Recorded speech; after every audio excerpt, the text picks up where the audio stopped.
Assalamualaikum warahmatullahi wabarakatuh. Kembali lagi di channel Mas Najma. Dalam video sebelumnya, kita telah mengetahui sepak terjang perjuangan Wali Songo dalam menyebarkan Islam di tanah Jawa. Dan ternyata jumlah Wali Songo bukan hanya 9, namun lebih daripada itu. Bagi kalian penonton baru, bisa cek video kami tentang Wali Songo yang menyebarkan Islam di tanah Jawa. Boleh klik link di bawah. Dalam video kali ini, kita akan membahas mengenai salah satu ulama yang paling tertua daripada anggota Wali Songo, yakni Sunan Gresik atau Syekh Maulana Malik Ibrahim. Jika kalian berkunjung ke kota Gresik, gak afdol rasanya bila tidak berkunjung ke makam salah satu ulama terkenal di kota tersebut, yaitu Maulana Malik Ibrahim atau yang lebih dikenal dengan nama Sunan Gresik. Sebelumnya, jangan lupa like dan share video ini serta subscribe channel ini agar kalian tidak ketinggalan mengenai info-info sejarah, lebih khusus sejarah Islam yang ada di Indonesia.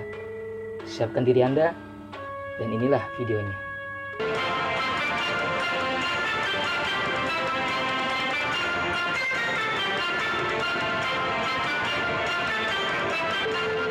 Maulana Malik Ibrahim merupakan anak dari seorang ulama besar di Persia yang bernama Maulana Jamaluddin Al-Akbar Al-Husaini atau yang lebih dikenal oleh kita yakni Syekh Jumadil Kubro, dan memiliki saudara yang menjadi ulama besar di kerajaan Pasai yaitu Maulana Ishaq.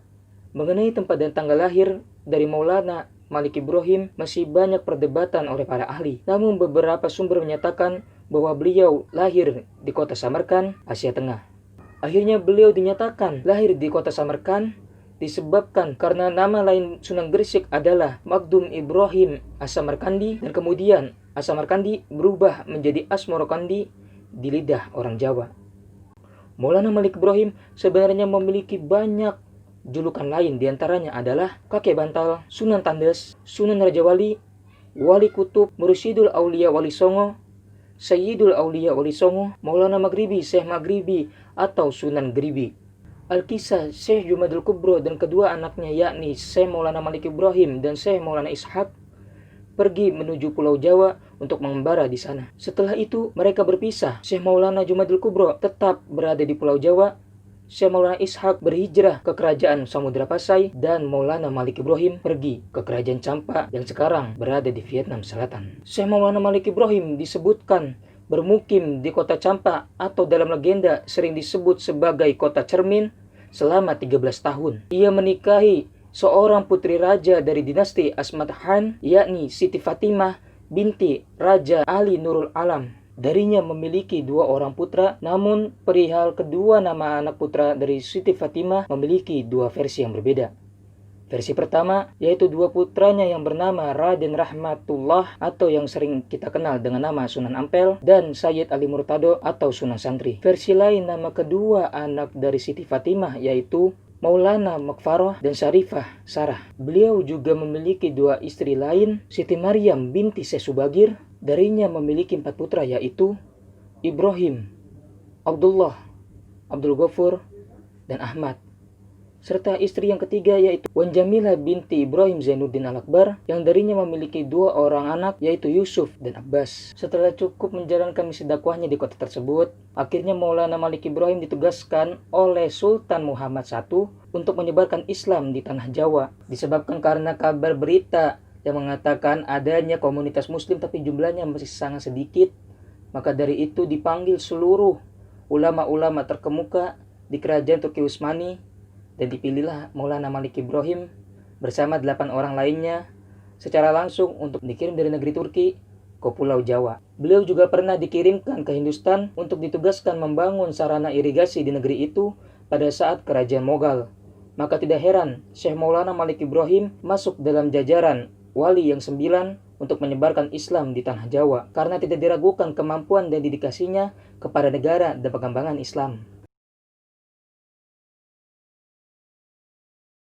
Guys, Leran merupakan tempat pertama disinggahi oleh Sunan Gresik ketika sampai di tanah Jawa. Atau kalian ingin mengetahuinya, kalian boleh datang ke desa Sembalo, Kecamatan Manyar, 9 km di sebelah barat kota Gresik. Beliau lalu mensiarkan Islam di bagian timur Pulau Jawa dengan mendirikan masjid di Pesucinan, Manyar, hingga sampai saat ini tetap berdiri tegak dan menjadi salah satu masjid tertua yang pernah didirikan di Indonesia tepat pada tahun 1398 Masehi. Selain berdakwah, beliau juga membuka usaha dagangnya di Desa Romo. Letaknya sangat strategis karena lokasinya yang bertepatan di dekat Laut Jawa dan juga Pelabuhan Gresik.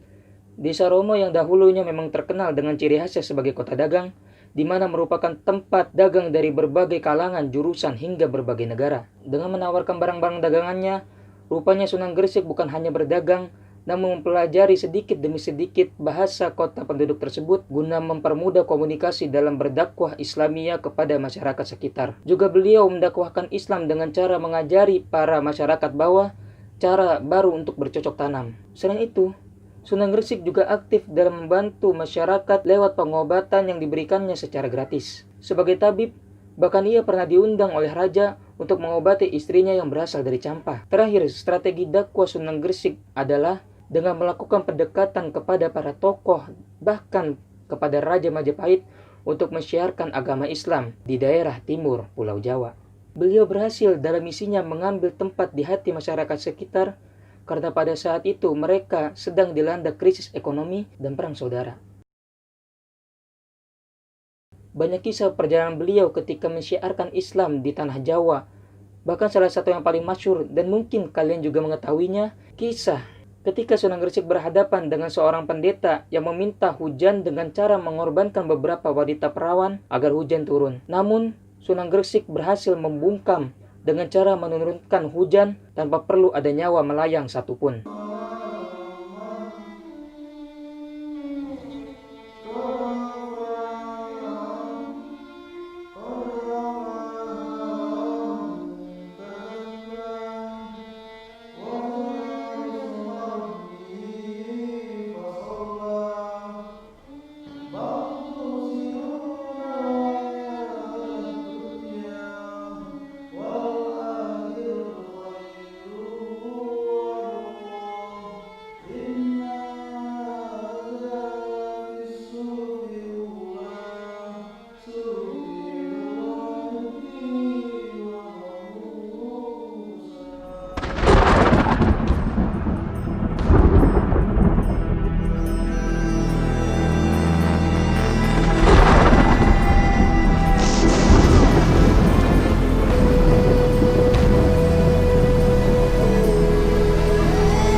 Dan salah satu kisah lainnya ialah ketika beliau diberikan sebidang tanah oleh Raja Majapahit pada saat itu karena kesantunannya dan kemasyhurannya dalam mensiarkan agama Islam di daerah timur Pulau Jawa. Yang sekarang tanah tersebut kenal dengan daerah Gapura, Wetan.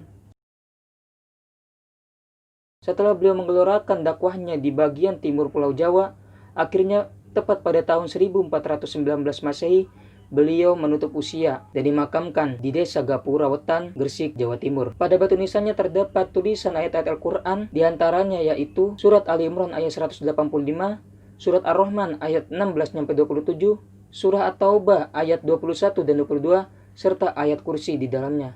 Dan terdapat beberapa kalimat-kalimat dalam bahasa Arab yang artinya, inilah makam almarhum Al-Maghfur yang berharap rahmat Tuhan, kebanggaan para pangeran, sendi para sultan dan para menteri, dan penolong para fakir miskin. Yang berbahagia lagi syahid, cemerlangnya simbol negara dan agama. Malik Ibrahim yang terkenal dengan nama sebutan kaki bantal, Allah meliputinya dengan rahmatnya dan keridhoannya dan dimasukkan ke dalam surganya, telah wafat pada hari Senin 12 Rabiul Awal tahun 822 Hijriah. Seorang ahli sejarah yang bernama Muqita telah membandingkan ayat-ayat Al-Quran maupun kalimat-kalimat bahasa Arab lainnya antara batu nisan yang terdapat di Gujarat, India dengan batu nisan Raja Maulana Malik As-Saleh, Raja Kerajaan Samudra Pasai, maupun batu nisan Syekh Maulana Malik Ibrahim. Dan hasilnya ternyata benar-benar serupa. Apa yang tertulis di batu nisan Maulana Malik Ibrahim menyatakan bahwa nyata sejarah terdapat hubungan antara Maulana Malik Ibrahim, Kerajaan Samudra Pasai, dengan Kerajaan Gujarat Muslim yang ada di India.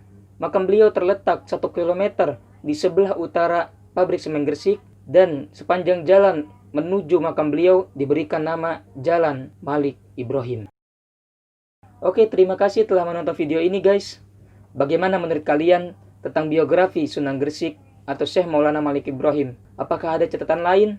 Atau mungkin ada info lain dari kalian? Atau bisa kalian juga request di bawah Sunan apa lagi yang mau kita bahas di channel ini. Jangan lupa share, subscribe channel ini. Talk and do more. Wassalamualaikum warahmatullahi wabarakatuh.